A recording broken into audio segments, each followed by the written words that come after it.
بسم اللہ الرحمن الرحیم۔ شروع کرتا ہوں اللہ کے پاک نام سے جو بڑا مہربان نہایت رحم کرنے والا ہے۔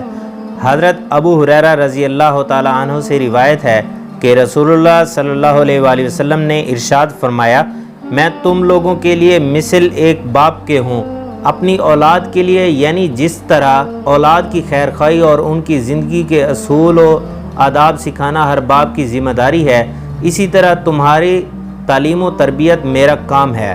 اس لیے میں تمہیں بتاتا ہوں کہ جب تم قضائے حاجت کے لیے جاؤ تو نہ قبلہ کی طرف منہ کر کے بیٹھو نہ اس کی طرف پشت کر کے بیٹھو، بلکہ اس طرح بیٹھو کہ قبلہ کی جانب تمہارا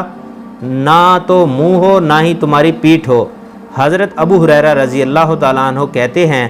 کہ اور آپ نے استنجے میں 3 پتھروں کے استعمال کا حکم دیا اور منع فرمایا استنجے میں لد اور ہڈی استعمال کرنے سے، اور منع فرمایا داہنے ہاتھ سے استنجا کرنے سے۔ حضرت سلمان فارسی رضی اللہ تعالیٰ عنہ سے روایت ہے، بیان فرماتے ہیں کہ بعض مشرکوں کی طرف سے تمسخر اور طنز کے طور پر ان سے کہا گیا کہ تمہارے پیغمبر نے تو تم لوگوں کو ساری ہی باتیں سکھا دیں، یہاں تک کہ پخانہ صاف کرنے کا طریقہ بھی۔ حضرت سلمان فارسی رضی اللہ تعالیٰ عنہ نے ان سے کہا، ہاں بے شک انہوں نے ہمیں سب کچھ سکھایا اور استنجے سے متعلق بھی ضروری ہدایات دیں، چنانچہ انہوں نے ہم کو اس سے منع فرمایا کہ پخانہ یا پیشاب کے وقت ہم قبلہ کی طرف رخ کر کے نہ بیٹھیں، یا یہ کہ ہم داہنے ہاتھ سے استنجا کریں، یا یہ کہ استنجے میں 3 پتھروں سے کم پتھر استعمال کریں، یا یہ کہ ہم استنجا استعمال کریں اونٹ، گھوڑے یا بیل وغیرہ کے کسی چوپاہے کی فضلے کی ہڈی سے۔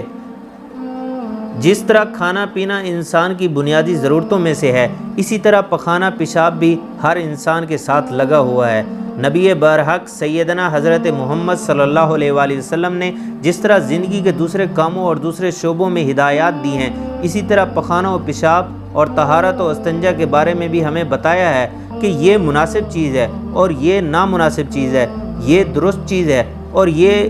درست چیز نہیں ہے۔ جو حدیثیں ہم نے یہ بیان کی ہیں اس کے اندر رسول اللہ صلی اللہ علیہ وآلہ وسلم نے ہمیں 4 ہدایات دی ہیں۔ ایک یہ کہ پخانہ پیشاب کے لیے اس طرح بیٹھا جائے کہ قبلہ کی طرف نہ منہ ہو اور نہ ہی پیٹھ ہو، یہ قبلہ کے آداب اور احترام کا تقاضا ہے۔ ہر مہذب آدمی جس کو لطیف اور روحانی حقیقتوں کا کچھ شعور و احساس ہو، پیشاب یا پخانہ کے وقت کبھی کسی مقدس اور محترم چیز کی طرف منہ یا پیٹھ کر کے نہیں بیٹھتا، یہ بے ادبی اور گنوار پن کے اندر شامل ہوتی ہے یہ چیز۔ دوسری ہدایت آپ نے یہ دی کہ دائنا ہاتھ جو عام طور پر کھانے پینے، لکھنے، پکڑنے، لینے دینے وغیرہ کے سارے کاموں میں استعمال ہوتا ہے، اور جس کو ہمارے پیدا کرنے والے نے پیدائشی طور پر بائیں ہاتھ کے مقابلہ میں زیادہ صلاحیت اور خاص فوقیت بخشی ہے، اس کو استنجے کی گندگی کی صفائی کے لیے استعمال کیا جائے۔ یہ بات بھی ایسی ہے کہ ہر مہذب آدمی جس کو انسانی شرف کا کوئی شعور و احساس ہے، اپنے بچوں کو یہ بات سکھانی ضروری سمجھتا ہے کہ دائیں ہاتھ سے استنجا یا پخانہ صاف نہیں کرنا چاہیے، ہمیشہ بائیں ہاتھ سے صاف کرنا چاہیے۔ تیسری ہدایت آپ نے یہ دی کہ استنجے میں صفائی کے لیے کم سے کم 3 پتھر استعمال کرنے چاہیے، کیونکہ عام آدمی کا خیال یہی ہے کہ 3 سے کم میں پوری صفائی نہیں ہوتی۔ بس اگر کوئی شخص محسوس کرے کہ اس کی صفائی کے لیے 3 سے زیادہ پتھروں یا ڈھیلوں کے استعمال کی ضرورت ہے تو وہ اپنی ضرورت کے مطابق ہی انہیں زیادہ استعمال کرے، اور یہ بات ملحوظ خاطر رکھے کہ صفائی اچھی طرح ہونی چاہیے۔ بعض حدیثوں میں استنجے کے لیے خاص پتھر کا ذکر اس لیے آتا ہے کہ عرب میں پتھر کے ٹکڑے ہی اس مقصد کے لیے استعمال ہوتے تھے، ورنہ پتھر کی کوئی خصوصیت نہیں ہے۔ مٹی کے ڈھیلے اور اسی طرح ہر ایک ایسی پاک چیز سے یہ کام لیا جا سکتا ہے جس سے صفائی کا مقصد حاصل ہو سکتا ہے اور اس کا استعمال اس کام کے لیے نامناسب نہ ہو۔ چوتھی ہدایت آپ نے اس سلسلہ میں یہ دی کہ کسی جانور کی گری پڑی ہڈی اور اسی طرح کسی جانور کے خشک فضلے یعنی لد وغیرہ سے استنجا نہ کیا جائے،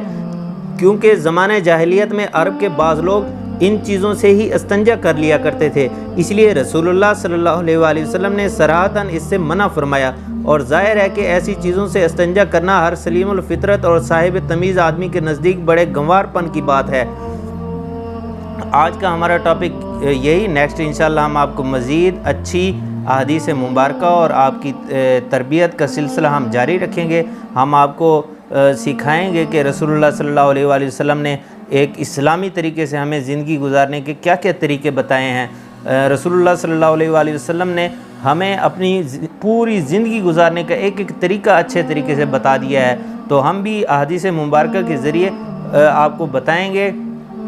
اور ترجمہ کر کے سنائیں گے، اور یہ بھی بتائیں گے کہ کس طرح ہم ان پر عمل پیرا ہو کر اپنی زندگی کو اسلامی طریقے کے مطابق گزار سکتے ہیں۔ آپ دوستوں سے گزارش ہے ہمارے چینل اسلام کی شان کو سبسکرائب کریں اور بیل آئیکن کو لازمی دبائیں تاکہ ہماری نئی آنے والی تمام ویڈیوز آپ دوستوں تک بر وقت پہنچتی رہیں۔